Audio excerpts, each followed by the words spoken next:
Hi guys, welcome back to my channel. So இன்றைக்கி ஒரு prawn biryani video தான் பார்க்க போகிறோம்.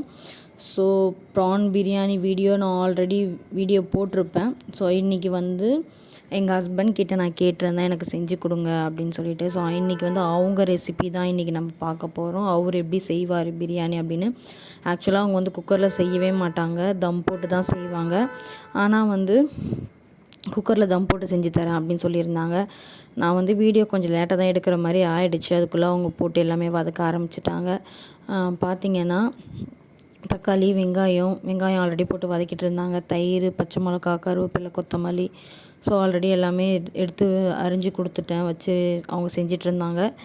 வெங்காயம் வந்து இதுமாரி பொன்னிறமாக ஆகிற வரைக்கும் நல்லா வந்து வதக்கிக்கிட்டாங்க. அதுக்கப்புறம் பார்த்திங்கன்னா 3 பச்சை மிளகா வந்து கீறி போட்டு அது நல்லா வெடிக்கிற ஸ்மெல் தெரியும் நமக்கு. வெடிக்கும், அந்த பச்சை வாசனை ஸ்மெல் வரும் வதங்குறப்ப, பச்சை மிளகா பச்சை வாசனை. அதுக்கப்புறம் அது போனதுக்கப்புறமேட்டா லைட்டாக சால்ட்டு போட்டு வதக்கிட்டு இஞ்சி பூண்டு பேஸ்ட்டு ஒரு 1 hour இல்லைனா 1.5 டீஸ்பூன் வந்து போட்டு இஞ்சி பூண்டு பேஸ்ட்டும் நல்லா வந்து வதக்கிக்கணும். இஞ்சி பூண்டு பேஸ்ட்டு ஸ்மெல் நல்லா போனதுக்கப்புறமேட்டா கொத்தமல்லி, அரிஞ்சு வச்சுருந்த கொத்தமல்லி வந்து போட்டு எல்லாம் மிக்ஸ் பண்ணிக்கணும். மிக்ஸ் பண்ணி அதுவுமே ஒரு 5 minutes வதக்கிட்டு அதுக்கப்புறமேட்டா இன்றைக்கி வந்து வெறும் காரத்தூளும் பிரியாணி பவுடர் டேஸ்ட்டுக்காக அந்த பிரியாணி பவுடர் மட்டும் போட்டுக்கிட்டாங்க. மஞ்சத்தூள் கொஞ்சம் அதிகமாக போட்டுக்கிட்டாங்க, அவ்வளோதான். ஸோ இது 3 மட்டும் போட்டு நல்லா மிக்ஸ் பண்ணிட்டாங்க வெங்காயம் வதங்குறப்பயே. தக்காளி இப்போ ஆட் பண்ண மாட்டாங்க, தக்காளி தான் மெயினாகவே. அதுக்கப்புறம் பார்த்திங்கன்னா ஒரு 1/2 tumbler வந்து தயிர் ஆட் பண்ணிக்கிட்டாங்க. தயிர் ஆட் பண்ணி நல்லா மிக்ஸ் பண்ணிக்கிட்டாங்க. அந்த தயிர் ஸ்மெல்லு, அதுக்கப்புறமேட்டா வந்து அந்த மசாலா எல்லாமே இறங்குறதுக்காக ப்ரான் ஆட் பண்ணிக்கிட்டோம். ஒரு 5 minutesக்கு அப்புறம் ப்ரான் ஆட் பண்ணி, ஏன்னா அப்போ தான் அதில் வந்து இந்த தயிரோட ஸ்மெல், அதுக்கப்புறமேட்டா அந்த மசாலாவோட ஸ்மெல் வந்து ப்ரானில் இறங்குறதுக்காக அதை ஆட் பண்ணிக்கிட்டோம். நான் வந்து ஹஸ்பண்ட் செஞ்சுட்டே இருக்கிறப்ப இந்தியா கேட் பாஸ்மதி ரைஸ் தான் போட்டேன். நான் எப்போயுமே இந்த பேக்கெட் வாங்கவே மாட்டேன், க்ரீன் கலர் பேக்கெட் தான் வாங்குவேன். ஸோ அதுக்கப்புறம் பார்த்திங்கன்னா தக்காளி வந்து இந்த டைமில் போட்டு வதங்கினா தான் கொஞ்சம் ஃப்ளேவர் கொடுக்கும் அப்படின்னு சொல்லிட்டு சொன்னாங்க. அதனால் இந்த டைமில் போட்டு வதக்கணும். இந்த மாதிரி யார் யார் வீட்டிலலாம் வந்து ஒய்ஃப் வந்து ஹஸ்பண்ட் கிட்டே கேட்டதும் ஒரு விஷயம் பண்ணி கொடுப்பாங்க அப்படின்னு சொல்லிட்டு கமெண்ட்டில் சொல்லுங்கள்.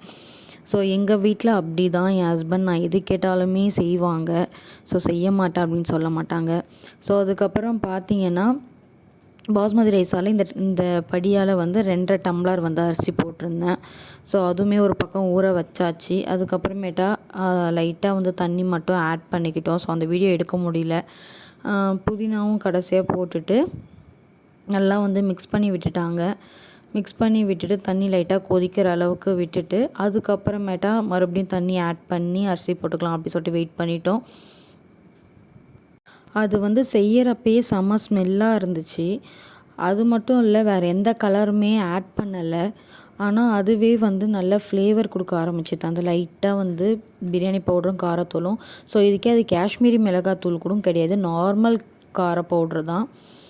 கடையில் வாங்குவோம் இல்லையா, ஆச்சி கார பொடி, ஸோ பவுடர், அந்த பவுடர் தான் நாங்கள் போட்டோம், வேறு எதுவுமே ஆட் பண்ணல. 2.5 படி டம்ளருக்கு அதே படியாலேயே வந்து நாங்கள் வந்து 5 glass தண்ணி ஆட் பண்ணிக்கிட்டோம். ஆட் பண்ணி நல்லா உப்பு போட்டு மறுபடியும் மிக்ஸ் பண்ணியாச்சு. நம்ம வந்து வெங்காயம் போடுறப்ப மட்டும் தானே உப்பு போட்டிருந்தோம். ஸோ அதுக்கப்புறம் மிக்ஸ் பண்ணல இல்லையா, அதுக்கப்புறம் மிக்ஸ் பண்ணிவிட்டு கொஞ்சம் நேரம் கொதிக்க விட்டதுக்கப்புறம் இது மாதிரி ஆச்சு. ஸோ எங்கள் ஹஸ்பண்ட் வந்து எனக்கு தம் போடவே தெரியாது, ஹஸ்பண்ட் தான் தம் போட்டு பழக்கம். ஸோ அவங்க தான் போட்டாங்க. தம் போட்டு முடித்து எல்லாத்தையும் எடுத்து வச்சதுக்கப்புறம் ரிமூவ் பண்ணி பார்த்தா செம்ம கலர். பார்த்தீங்கன்னா உங்களுக்கே தெரியும், அது வந்து வேறு எதுவுமே ஆட் பண்ணலை, காரத்தூள் மட்டும்தான்.